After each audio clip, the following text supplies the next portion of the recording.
This is Research Like a Pro, episode 391, Revisiting the Father of Cynthia Dillard Royston, Part 4, Research Planning. Welcome to Research Like a Pro, a genealogy podcast about taking your research to the next level, hosted by Nicole Dyer and Diana Elder, accredited genealogist professional. Diana and Nicole are the mother-daughter team at FamilyLocket.com and the authors of Research Like a Pro, a genealogist guide. With Robin Worthland, they also co-authored the companion volume, Research Like a Pro with DNA. Join Diana and Nicole as they discuss how to stay organized, make progress in their research, and solve difficult cases. Let's go! Today's episode is sponsored by newspapers.com. Hi everyone, welcome to Research Like a Pro. Hi Nicole, how are you doing? Really well, and it's the new year. Happy New Year! Well, thank you. Happy New Year to you too, and to all of our listeners. Yay! Well, what have you been doing lately? Lately, I have been thinking about presentations, getting ready for Roots Tech, and I spent quite a bit of time getting ready for our Research Like a Pro webinar that I did in December. It was on Henderson Weatherford and all the research I've done on him, and that was so fun to go back and revisit the research and put it together in a presentation and to share with other people. You know, that's always kind of tricky so that others can understand what you're doing. But it was really fun to do that webinar and share my 3 phases of research and just to think about how amazing it was that I actually figured some stuff out for him and found a likely father. You know, sometimes these cases where we feel like we are never going to figure it out, and then we do. It's kind of exciting. So I still have a little bit more research to do, but I have such a good, strong hypothesis that I am feeling very confident in, the Izard County, Arkansas people, that those are his family. Yes, it makes so much more sense. It's really cool to see that you were able to take an assumption that was made just due to living in the same county, but not even that close to each other, and then overturn that and come up with a new hypothesis that seems much more likely based on actual proximity in Izard County within the same area and stuff. Right. Yeah, it's so interesting how we get things in our heads that must have been the family. It is just really good to revisit our research and rethink through our hypotheses of the past or how we connect to people in the past. Once we have more knowledge, more experience, I think we often can see some holes in some of the thinking we had back in the day. Right. And I think it's a common error as a genealogist to assume that because someone's in the same county that they're related or they live near each other. Counties can be large, and especially with a name that I wouldn't say Weatherford is a common name, but I learned that Dyer is a common name. And when I was doing my Dyer research in Granger County, Tennessee, there were several different Dyer families living there, and I had to separate them all out. And so it's just a common thing, I think, that as genealogists we see, oh, this family who lived in that county, everyone must be related to each other if they have the same surname. So a lot of things had gotten mixed up there, which I know we've talked about this in the past, but it's just interesting to see that happening again and again with online trees and people in our family tree. Absolutely. Takes good research to separate that out. Well, your webinar was really fun for that. And speaking of the Research Like a Pro webinar series, this month in January, we are going to hear from Emma Lowe, one of our Family Locket genealogists, and she will be talking about German research. The title of her webinar is Reconstructing the Family of Dorothea Radloff in Pomerania. After tracing Dorothea Radloff from the Midwestern United States to her birthplace in a small village in Pomerania, meticulously kept German church records, carefully analyzed, enabled the discovery of many new Radloff relatives. This case study follows the Research Like a Pro process to systematically identify and search relevant German record collections, following the clues that enabled the discovery of many new Radloff relatives in Dorothea's homeland of Pomerania. So this will cover Germany, fan club research, evangelical Lutheran church records, locality surveys, German research resources, and Archeon. And Emma is a professional genealogist pursuing a master's degree in genealogical, paleographic, and heraldic studies from the University of Strathclyde. She has a bachelor's degree in family history with an emphasis in German American immigrant research from BYU, where she also minored in Korean and mathematics. So she's so well-rounded. She enjoys British, African American, and DNA research. And in her free time, she volunteers as an independent genealogy consultant for the Connect My Variant project. And that has to do with reducing the risk of inherited cancer. She also likes hiking, knitting, playing badminton, spending time with family. We're really excited for Emma's presentation, and we hope that if you have not signed up for the 2026 Research Like a Pro webinar series, that you'll consider doing so. And each webinar comes with a research report that you can read, and it really helps you to learn about all the different ways people can write research reports in genealogy. So if that's something you're working on improving is research report writing, then you'll probably enjoy this Research Like a Pro webinar series. Also, our DNA study group for Research Like a Pro with DNA begins February 5th, I believe. Make sure you register if you'd like to join us. And also, if you're not getting our Monday newsletter, you can sign up for that to receive new posts and upcoming lectures and coupon codes and information that we send out every Monday. And hopefully, we'll see many of you at the Roots Tech Conference in Salt Lake City on March 5th through 7th of 2026 this year. And we look forward to having our family locket booth and speaking and seeing so many of you there. Our topic today is about research planning, and this is such an important step in the Research Like a Pro process. Rather than haphazardly clicking on record sets in various websites, we can think through our research objective and what we know about the family and locality, and then plan searches in specific record sets. And for this part of the process, we have several steps within it that help solidify what we know and give us a good jumping off point, and then prioritize the next best steps to take. Well, we are working on understanding my project about Cynthia Dillard. So let's review the objective that I had, and then I'll talk about my research planning. So I had discovered this new location for Cynthia's husband, Thomas B. Royston, in Cass County, Georgia, which gave me this new place to look for her family. And this was a new area. I hadn't researched any Dillards there. So I left the objective fairly open-ended, and this is what I wrote. Discover a candidate for Cynthia Dillard Royston's father, residing in Cass County, Georgia during the 1830s. Cynthia was born about 1815 in Georgia and died on August 22nd, 1882 in Collin County, Texas. Cynthia married Thomas B. Royston about 1833 or 1834, possibly in Cass County, Georgia. After we have that objective, we've done the timeline and the analysis, we've done the locality research, then research planning has several steps. And the first one is to go back to that timeline and create a summary of known facts. In the timeline, sometimes we have just gathered everything on the family, and we really want to hone that down to be the most relevant facts about our research subject. So I included Elijah Dillard, who I think is a probable brother or cousin of Cynthia based on DNA. So I included him in the summary as well, because that helps to put him in the timeline and what could have happened. So my summary of known facts has Cynthia Dillard, and it has her birth date, and her birth locality is Georgia, taken from the census records of her life. And then I have her marriage about 1833, 1834, and that is based on the birth date of her oldest daughter, Mary E. Royston. Then I've got Cynthia in the 1850 census, so I've got her residence in Chambers County, Alabama. And then I've got that she was widowed on September 21st, 1868, because that's the probate recording of Thomas's death. And then in that same probate packet, it records her death of 22 August 1882, and she is in Collin County, Texas. So I have a pretty good outline of her life, but she's not named in the records until that first census of 1850.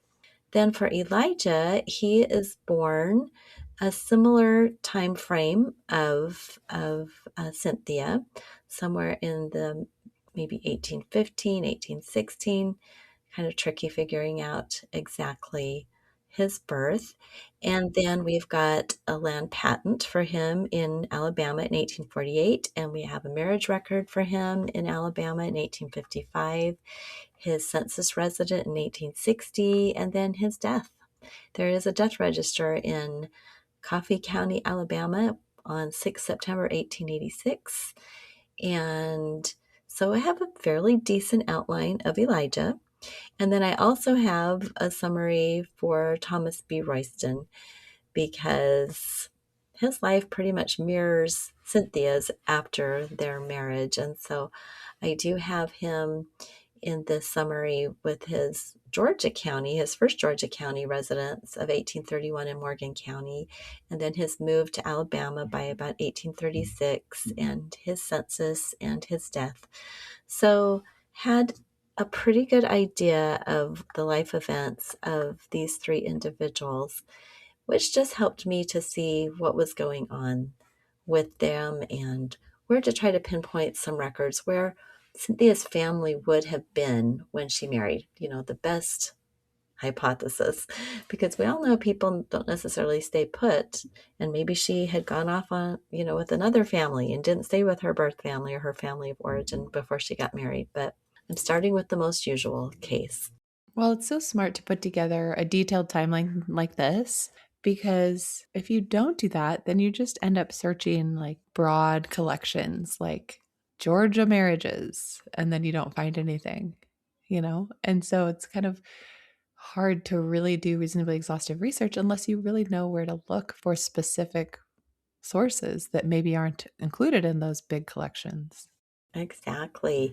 You really have to pinpoint very specific searches to see if you've done reasonably exhaustive research, because you won't know unless you go pretty specific. So true. So, for the background information, which is kind of like understanding the history and locality, AI helped a lot with that and helped summarize the main points of the history of Cass County that would impact the research. And in the last episode, we talked about how the locality research was done with AI. So, let's just review some of these points of background information and Cass County. So, the formation and naming.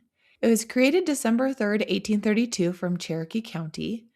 Cassville was surveyed and established as a county seat in July 1833. And then it was renamed Bartow County on December 6th, 1861, honoring Colonel Francis S. Bartow, which was kind of after the time period we're interested in. So at the time, it was called Cass County.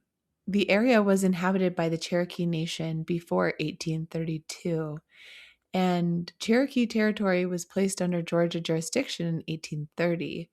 And then it was distributed through the 1832 Cherokee Land Lottery, which was the largest of Georgia's land lotteries. Over 85,000 people competed for 18,309 land lots, and typically these were 160 acres each. In 1835, the Treaty of New Echota was signed, and the Cherokee were forcibly removed via the Trail of Tears. This was then completed by 1838 to 1839. So it's pretty hard to hear about all of the Trail of Tears and how they were forcibly removed, and then seeing the white settlers come in. It's hard to see that and think about that. Then, after the Cherokee people were removed, the settlers came primarily from Tennessee, Kentucky, the Carolinas, and the Mississippi. And what's interesting is that many of these early settlers were Revolutionary War veterans. And the 1860 census showed only 5 foreign born residents. So they're mostly all from other parts of the country. The settlement was concentrated along river valleys and lottery land lots. Some more points of background information about Cass County. It's located in the Ridge and Valley region of northwest Georgia. It's about 40 to 50 miles northwest of Atlanta along the Etowah River. The terrain includes fertile river valleys and Appalachian foothills. The northern portion became Gordon County in 1850. And then the last section here is the Civil War impact. So a little bit later on, the Union troops burned Cassville on October 30th, 1864 during Sherman's Atlanta campaign. And the county clerk, Tom Word, saved marriage, deed, and probate books before the courthouse destruction. So he is a celebrity for the county. And then after the war, Cassville never recovered. and the county government was relocated to Cartersville in 1867. So that's kind of the background for the county, its history, its geography, some points of information about the capital of the county changing and things like that. All right. And the interesting thing to me as a researcher was this fact that many of the records had been saved because, of course, that's what we really, really need are records. Well, for the hypothesis, this is where we write out all of our ideas about the research subject and what we hope to accomplish in the research. So I wrote, Cynthia Dillard was born between 1815 and 1818 in Georgia. She married Thomas B. Royston about 1833. No marriage records have been found in Morgan and Clark counties, Georgia, where Thomas lived in 1830 and 1831. He moved northwest with family associates to Cass County, Georgia by 1832, where he resided for about 2 years. He likely met and married Cynthia about 1833 while in this area. No marriage records are extant for this time period, which would explain the lack of a marriage if the couple married here. Elijah Dillard, born between 1816 and 1823, was previously proven to be a genetic relative of Cynthia, likely a brother. Elijah could be part of this family group and the name part of a family naming pattern. Two Dillard individuals who were old enough to be a parent for Cynthia headed households in Cass County in 1840. John Dillard, born 1771 to 1780, and Elizabeth Dillard, born 1791 to 1799. Less likely are other household heads, William Dillard and Elijah Dillard, both born between 1801 and 1810. The Dillards probably moved to Cass County when the area was open to settlement following the removal of the Cherokee tribal members. The 1832 Cherokee and Gold lotteries were significant factors, and one of the Dillards may have received a draw in the lottery. These settlers came from Tennessee, Kentucky, the Carolinas, Mississippi, and Georgia. Further identifying these Dillards could provide a connection to Cynthia and Elijah. So you can see in my hypothesis, I'm basically putting all of my ideas about what happened here. And remember, this is a hypothesis, so I don't know about these new Dillards, what's going to happen with them. I just have to give some ideas. So after doing that, then I wanted to identify some sources that could help. And this is where we do a brainstorming session using our locality guides, just all the different record types, specific collections, all sorts of things that we want to cover when we're researching. And so I put together a list of the census records, including state censuses, land records, probate records, marriage records, court records, county histories, newspapers, Bible records, compiled genealogies, military records, tax records, and online research guides and databases. So you can see I had a pretty long list. Since this was a new county to me, there were a lot of things that I could work on, a lot of different avenues for research. So obviously I can't do all of these. I'd have to prioritize, but it's a good solid list to be thinking about.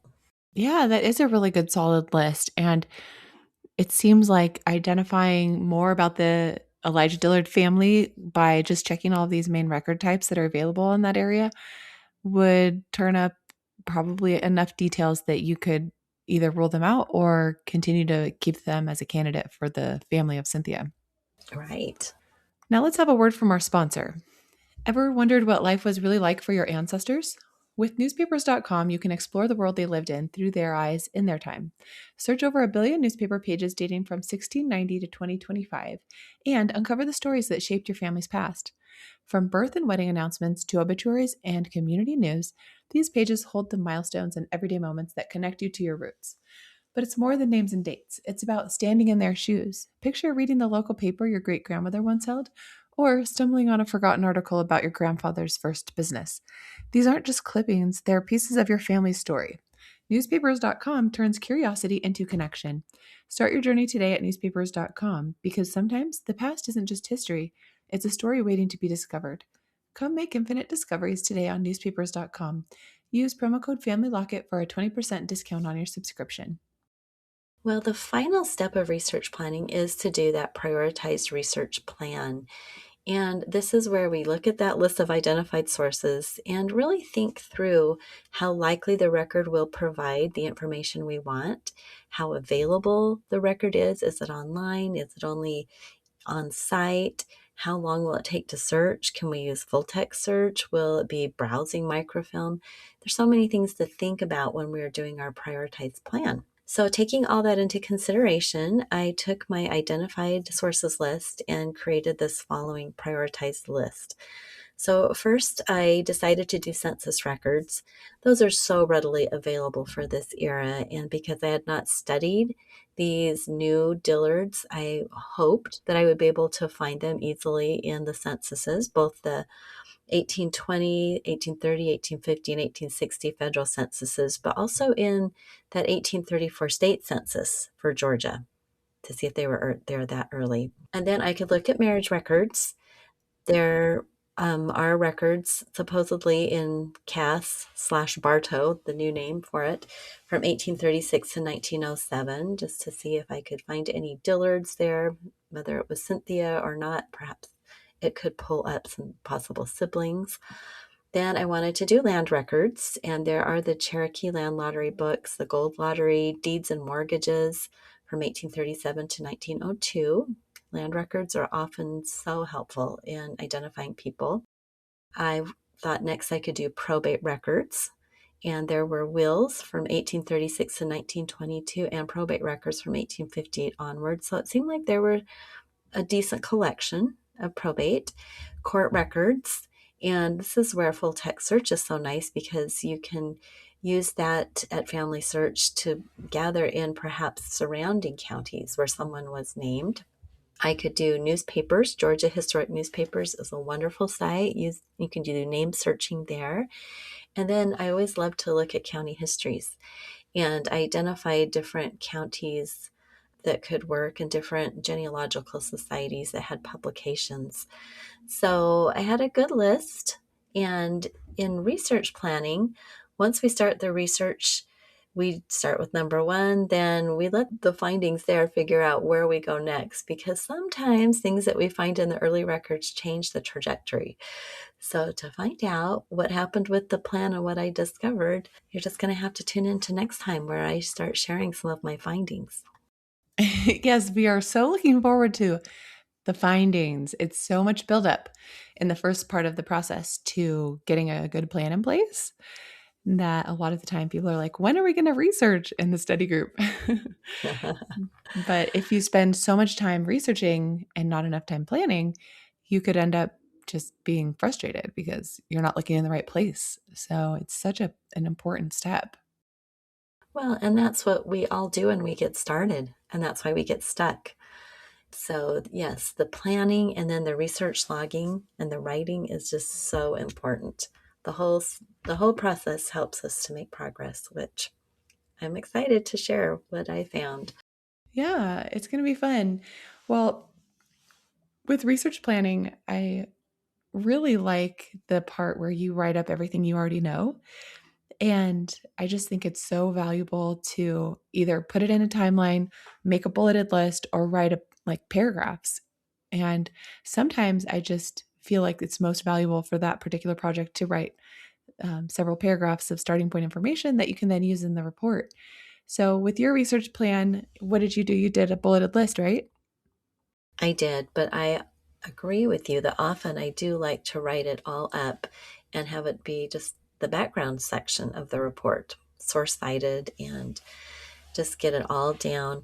So I think it's nice to have different ways of doing this depending on how much time you have or the type of project. So it's just nice to know that there are some alternatives for some of these steps. Awesome. Well, thanks for sharing your research plan and taking us along this journey with you for the Dillard research. I know it's been several years that you've been working on the Dillard problem, so it's always fun to revisit that.